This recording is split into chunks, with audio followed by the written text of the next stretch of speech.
चलिए, तो भाइयों और बहनों, आज हम लोग गीतांजलि 18, गीतांजलि क्या बाबू 18, रिटन बाय रविन्द्रनाथ टैगोर, पढ़ने के लिए जा रहे हैं।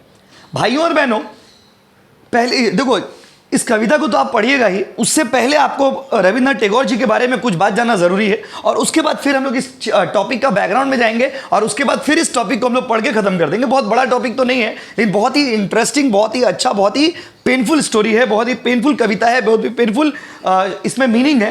तो चलिए स्टार्ट करते हैं। भाइयों और बहनों, सबसे पहले तो you should know about Rabindranath Tagore, कि जिस इंसान ने इसको लिखा है वो कोई साधारण व्यक्ति नहीं।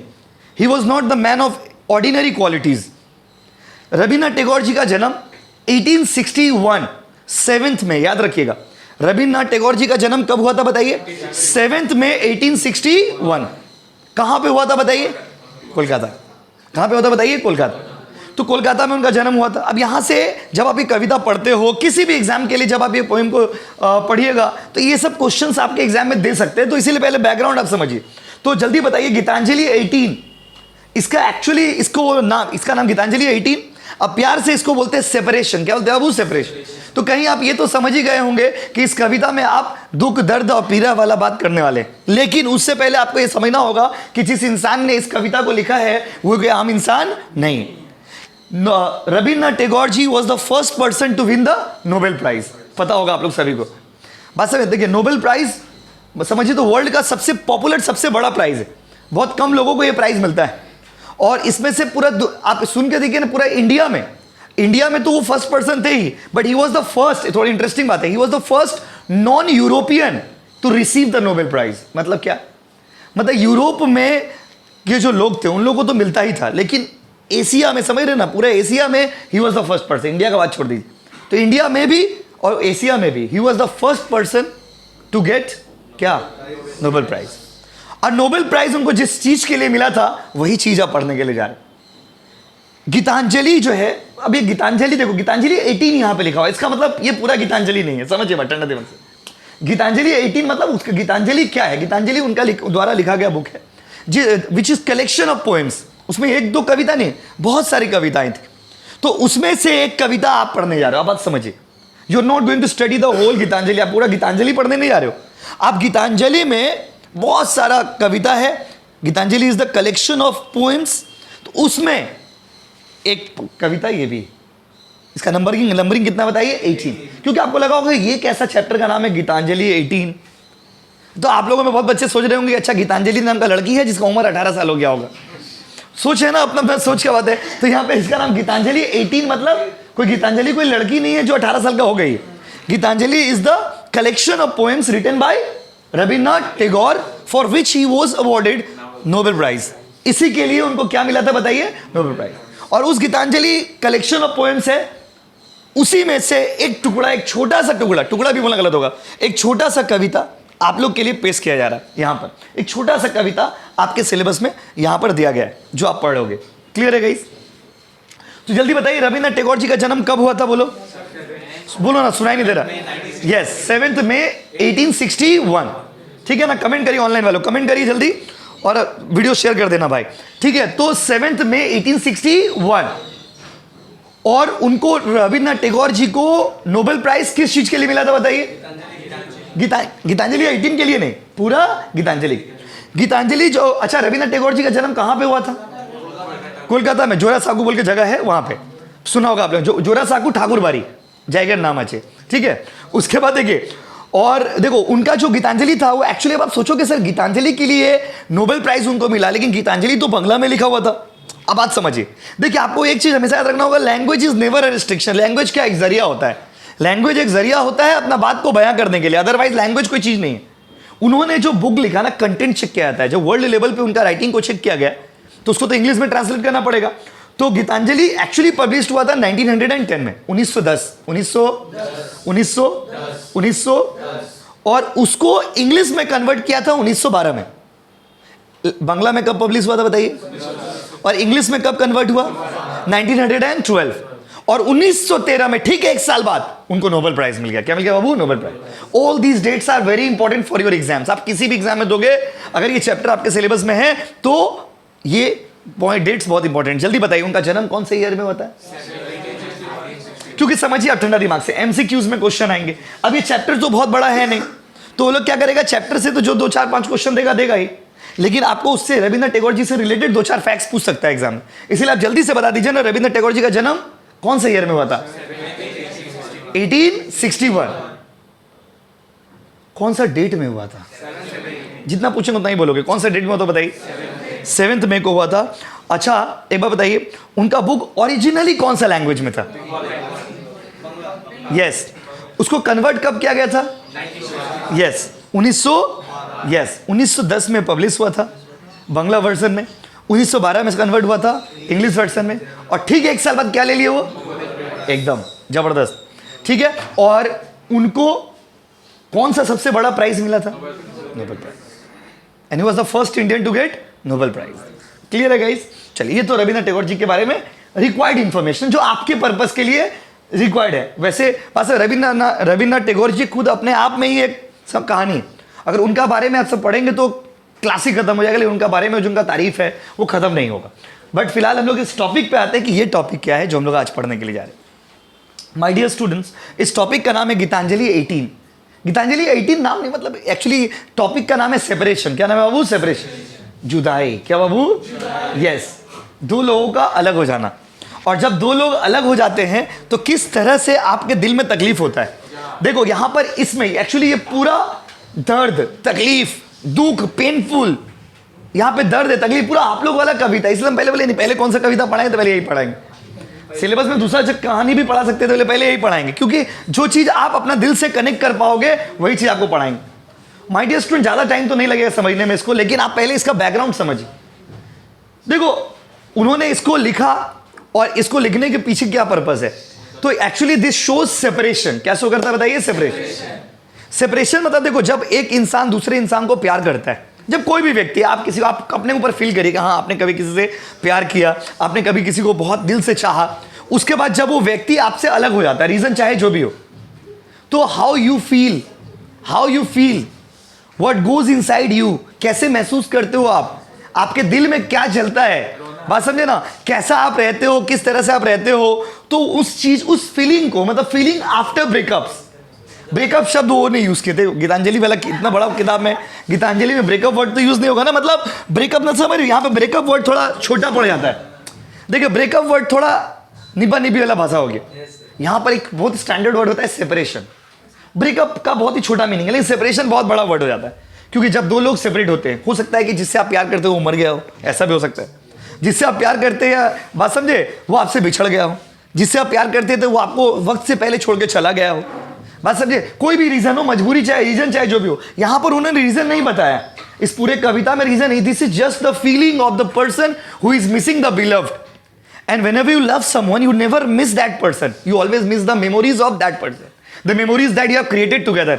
जो मेमोरीज आपने एक दूसरे के साथ बनाया, जो लम्हा आपने एक दूसरे के साथ बिताया, जो वक्त आपने एक दूसरे के साथ बिताया, आप ना मेमोरीज को मिस करते हो। किसको मिस करते हो? मेमोरी। बस जैसे वो भी एक बच्चा बोला ना, देखो रोने लग गया, क्या रो रहे हो, पूरा आंख भर गया इसका, लाल हो गया, क्लास में रो दिए, कोई बात नहीं, देखिए होता है, बस समझ रहे ना, चश्मा पहना करिए, बस समझ। तो माय डियर स्टूडेंट समझ रहे, तो किसी को आप मिस किसको करते हो? आप देखना जैसे आप लाइफ में आगे बढ़ोगे, आपको कविता का एक एक लाइन कनेक्ट करोगे कि हाँ ठीक बोल रहे थे आप, या आप अभी फील किए कभी किए होंगे, तो आप देखोगे कि हम लोग किसी भी व्यक्ति को वो अमन नहीं दिख रहा, अच्छा तो अमन का पुराना हो गया, तो आदमी किसको मिस कर रहा बताइए। जैसे मान लीजिए आप किसी व्यक्ति के साथ इस क्लास में इसी जगह पे बैठा करते थे, आज वही व्यक्ति दूसरा के साथ बैठा हुआ है, तो आप जलन नहीं होगा, आपको फील नहीं होगा, खराब नहीं लगेगा, बात समझे। तो वो हो जाता है, आप मिस करना स्टार्ट कर देते हो। तो ये कविता एक्चुअली कविता नहीं है, फीलिंग है, बहुत छोटा कविता, आप समझ ना, बहुत छोटा, मतलब अगर स्टार्ट करेंगे पढ़ना तो सेकंड में खत्म हो जाएगा। तो इसमें जो भाव को रखा गया, इसमें जो भावनाओं को रखा गया उसको समझिए। भावना क्या है? पीड़ा, एक प्रेमिका का पीड़ा, एक प्रेमिका का दर्द, एक प्रेमी का दर्द after they are separated. We are not using the word breakup because very small word, breakup शब्द बहुत ही छोटा पड़ जाता है समझाने के लिए। तो यहां पर जो सब एग्जैक्ट वर्ड है वो क्या बताइए? सेपरेशन। तो जिंदगी में आप हमेशा याद रखिएगा, हम लोग किसी व्यक्ति को मिस नहीं करते। जैसे आप अभी मेरे पास मान लीजिए पढ़ रहे हो, फिर जब आपका ग्रेजुएशन कंप्लीट हो जाएगा, आप ट्यूशन छोड़ दोगे, फिर आपका शादी भी, अपना घर परिवार में आप लीन हो जाओगे, तो आप कभी कदार जब इधर से गुजरोगे तो आप क्या मिस करोगे? आप इंसान को मिस नहीं करोगे, आप मिस करोगे जो हम लोग हंसी मजाक करते हैं, बातचीत करते हैं, वो आप मिस करोगे। क्लास में लोग ऐसे करते, तो आदमी मेमोरीज को मिस करता है, बात समझ रहे ना? और वही मेमोरीज आपके दिमाग पे एक एवर लास्टिंग इंपैक्ट डाल देता है जब आप किसी से बिछड़ जाते हो, स्पेशली उससे जिससे आप बेइंतहा मोहब्बत करते हो। यस और नो गाइस? तो देखिए यहां पर भी वही चीज लिखा गया है, तो अभी थोड़ा पढ़ते हैं तो और जज्बात आपके अंदर आएगा। देखिए क्या लिखा हुआ है, समझ गया ना? पूरा बैकग्राउंड माहौल पूरा बना दिया एकदम, बात समझे ना? अब खाली पढ़ना है और चैप्टर खत्म करना है, खत्म, 10 मिनट में खत्म है। रेडी? देखिए क्या उन्होंने लिखा है, सुनोगे प्लीज? देखिए क्या लिखा हुआ बाबू, प्लीज देखो उन्होंने क्या लिखा है, clouds heap upon clouds in darkness. और स्पेशली पता है, देखो एक्चुअली उन्होंने he is talking about, somehow you will come to know that is talking about the rainy season. आपको पूरा पढ़ के पता चलेगा शायद वो कहीं बरसात के मौसम का जिक्र कर रहे हैं। देखो मोहब्बत करने वाले लोगों के लिए बरसात का मौसम ऐसे भी बहुत ही पॉपुलर होता है, मतलब लोग बहुत मिस करते हैं अपने बाबू को, सोना को। ये सब देखो आप सुनो, जब इतना पवित्र कविता में ना ये बाबू सोना वर्ड ही गंदा लगता है। क्या बाबू सोना? प्यार बोलिए सर, प्यार क्या हो गया बताइए? प्यार। ये बाबू सोना वर्ड इस कविता के हिसाब से बहुत गंदा वर्ड आता है। यहां पर क्या है बाबू? प्रेमी, प्रेमिका, loved, your beloved, these are standard words. तो उन्होंने कहा, तो देखो क्या कहते हैं, आप अपने ऊपर हिट कर लीजिए, आप अपने ऊपर फील कर लीजिए कि आप इस कविता को पढ़ रहे हो और आपने क्या कहा, clouds heap upon clouds and darkens. बोला बादलों के ऊपर बादल जो है वो घिरते जा रहे हैं, जिससे बादल के ऊपर बादल लगते जाता है और अंधकार जो है वो बढ़ता जाता है। जिस तरह से बादल के ऊपर बादल बढ़ते जा रहा है, अंधकार बढ़ता जा रहा है, वैसे तुम्हारे जाने के बाद मेरी जिंदगी जो है उसमें तन्हाई बढ़ता जा रहा है, उसमें जो दुख है, उसमें जो पेन है वो बढ़ता जा रहा है। लव, देखो क्या लिखा हुआ है, ah love, why does thou let me wait outside the door all alone. बात समझे? ए मेरे हमसफर, हिंदी भाषा में समझ लीजिए इसको अगर आप, ए मेरे हमसफर, ए मेरे मोहब्बत। देखो लिखा एकदम सिंपल, एकदम वर्ड टू वर्ड ट्रांसलेट कर दे। देखिए ये लिखे, पोइट का लैंग्वेज होता है, बात समझे? लव, व्हाई डज, ये एक्चुअली डज है, उन लोगों का स्टैंडर्ड है। Why does thou you let me wait outside the door all alone. तुम मुझे क्यों बाहर खड़ा कर दियो अकेले, ठीक है? और ऐसा लगता है कि तुम मुझे छोड़ करके चले गए हो, साथ लेके चलते, बात समझे? साथ लेके चलते, अगर तुमसे दूर भी गए तो साथ लेके चलते, क्योंकि आज तुम तो मेरे पास नहीं हो। लेकिन जिस तरह से मैं जब खुले आसमान को देखता हूं तो मुझे ये समझ आता है कि बादलों के ऊपर बादल बढ़ता जा रहा है और अंधकार जो है बढ़ता है, धरती पे बढ़ता जा रहा है। वैसे मेरी जिंदगी में भी दुख का जो बादल है ना वो खत्म ही नहीं हो रहा।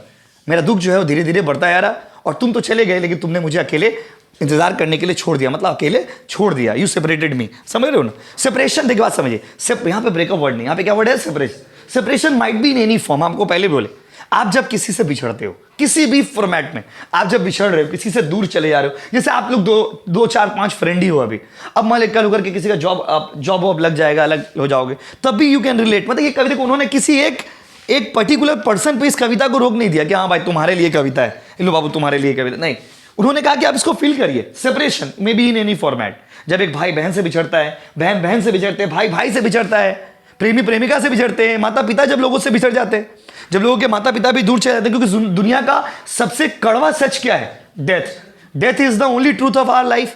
जिंदगी का सबसे बड़ा सच्चाई क्या है? मृत्यु। जो भी व्यक्ति जन्म लिया उसको जाना है पृथ्वी पे। नोबडी इज इमॉर्टल, कोई भी व्यक्ति ऐसा तो नहीं जिंदगी भर यहीं पे रहेगा पृथ्वी, ऐसा तो कुछ नहीं।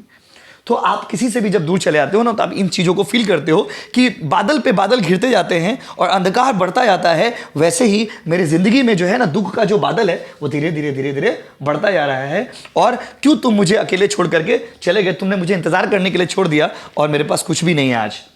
इन the busy moment of noontide walk I am with the crowd.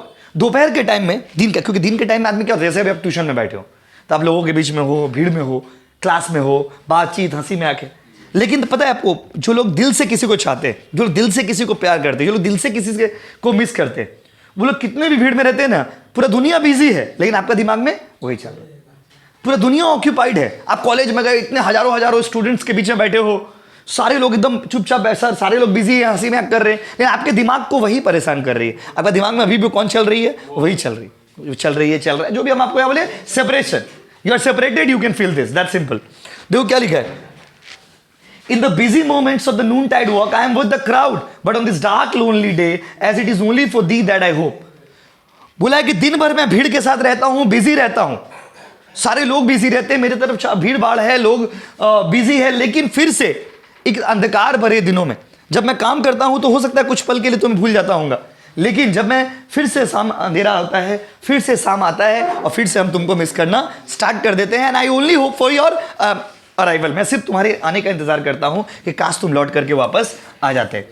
If thou shows me not the face, if thou gives me wholly aside, अगर ईश्वर गॉड मुझे तुम्हारा चेहरा नहीं दिखाएगा, अगर गॉड मुझे तुम्हारा चेहरा नहीं दिखाएगा, अगर गॉड मुझे तुमसे इतना जुदा कर देगा, तुमसे इतना अलग कर देगा, तो ना जाने कैसे मैं इन दिनों को, इन रेनी सीजन्स को, इन रेनी आवर्स को बिताऊंगा। मतलब कवि यहां पे कहना चाहते हैं कि अगर ईश्वर मुझे तुमसे नहीं मिलाता है, अगर हम तुमसे अनफॉर्चुनेटली नहीं मिल पाते हैं, अगर ईश्वर हमको तुमसे इतना दूर कर देता है, तो ना जाने कैसे हम अपने इतने कठिन दिनों को बिताएंगे, कैसे ये रेनी आवर्स बीतेंगे, जिन लम्हों को मैंने तुम्हारे साथ बिताए थे वो कैसे पास होंगे। बात समझिए ना।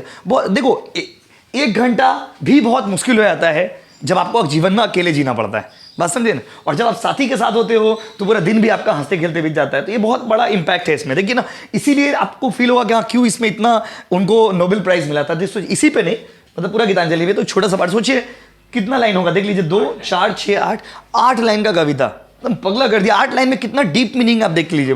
पास में आदमी रो के एकदम आंसू पासू निकल गया लड़का लोग का। तो क्लास ऐसा गीतांजलि उन्होंने बनाया। देखो क्या है, I keep gazing on the faraway gloom of the sky, मैं आसमान के चमचमाते सितारों की तरफ दूर तक देखता रहता हूं कि काश तुम लौट करके आ जाओगे। And my heart vendor swelling the restless wind, जैसे हवाओं का जो झोंका है। हवा का क्या खूबी होता है, देखो, जब हवा तेज चलता है तो उसका डायरेक्शन आपको पता नहीं रहता है, कभी इस तरफ कभी उस तरफ, किसी भी तरफ चल जाता है। तो ऐसा देख, हवा के उन झोंकों को देख करके ऐसा लगता है कि हवा बेचैन है। ठीक उस तरह से, जिस तरह से हवा बेचैनी से चलता है, वैसे हम भी बेचैनी से तुम्हारा इंतजार करते हैं। आसमान के सितारों में हर तरफ हम तुमको खोजते हैं, तुमको देखते हैं, लेकिन तुम मुझे कहीं नजर नहीं आती हो। और ठीक उस हवा के झोंकों की तरह, जिस तरह से हवा का झोंका कभी इधर कभी उधर, उसी तरह से हम भी तुम्हारे लिए बेचैन हो जाते हैं। और ये छोटा सा प्यारा सा कविता खत्म हो जाता है। खत्म हो गया चैप्टर। इतना प्यारा सा कविता था हम लोग का, देखिए। तो ये पूरा देखिए, आप समझ रहे ना, 8 लाइन का कविता में कितना डीप मीनिंग है, देखिए। और कितना पवित्र सुंदर सुंदर वर्ड यूज किया गया। आप देखिए, आप इसको किसी से रिलेट नहीं कर सकते, किसी एक व्यक्ति से कि नहीं भाई ये तुम्हारे लिए या उसके लिए। आप इसको फील करिए, मतलब दिस इज एक्चुअली सेपरेशन। मतलब कोई भी व्यक्ति, चाहे वो मेरा भाई हो, बहन हो, माता पिता, कोई भी व्यक्ति से जब हम लोग दूर जाते हैं तो हम लोग का जीवन जीना बहुत कठिन हो जाता है, क्योंकि उनके साथ हम लोगों ने मेमोरीज क्रिएट किए थे, उनके साथ हम लोगों ने लम्हों को बिताया था। तो वो मेमोरीज को आप मिस करना स्टार्ट कर दो।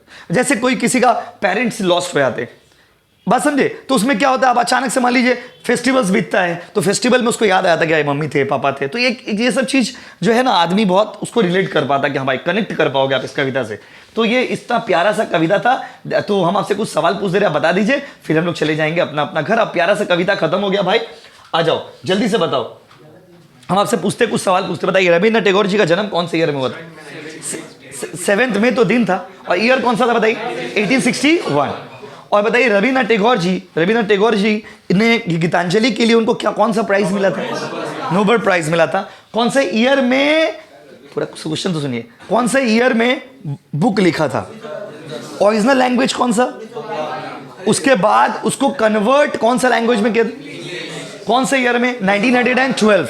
और गीतांजलि के लिए नोबेल प्राइज कब मिला? 1913। फाइन। और ये कविता किस चीज के ऊपर थीम है बताइए? सेपरेशन, ब्रेकअप नहीं, क्या बाबू? Separation. Thank you so much. चलिए।